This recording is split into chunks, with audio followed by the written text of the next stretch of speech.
Hello everyone and welcome back to another Iron Menace update. This is Iron Menace update number 4, and today we're going to be talking about how the lift hill has just topped off as of yesterday. I actually was at the construction site on Friday, December 15th at 7 a.m. in the morning to prepare with the parks team. We mounted GoPros to the track as it went up to kind of showcase the experience. The park also had a drone in the sky to get some footage for you all. Most of this footage is not mine beside the GoPro stuff and a few phone stuff. I was on the ground making sure everything was going well with the GoPros, and I was mounting.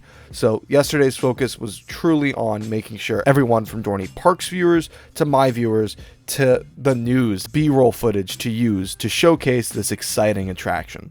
Since the groundbreaking construction project began on August 10th, Dorney has made significant progress in bringing Iron Menace to life. The lift hill is a major step forward. It showcases the park's commitment to delivering unforgettable experiences to its guests. Most likely next on the agenda will be the construction of the 95-degree drop, which I will be there for.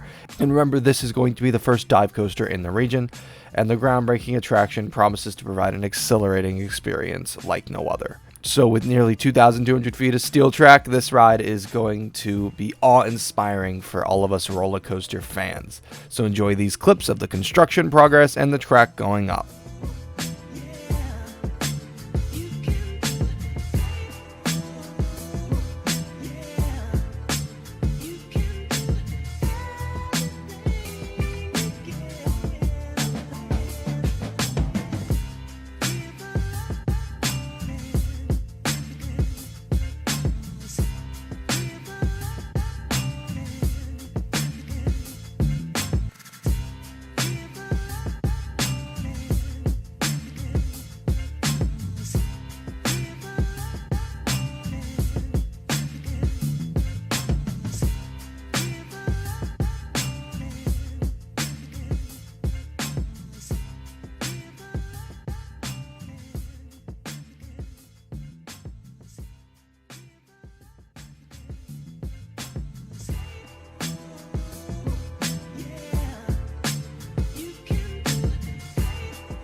I hope you enjoyed this Iron Menace update. It's short but sweet. I like to make these updates about 5 minutes long so you get an idea of the construction progress, but you don't have to watch a 10-minute long video of just me rambling.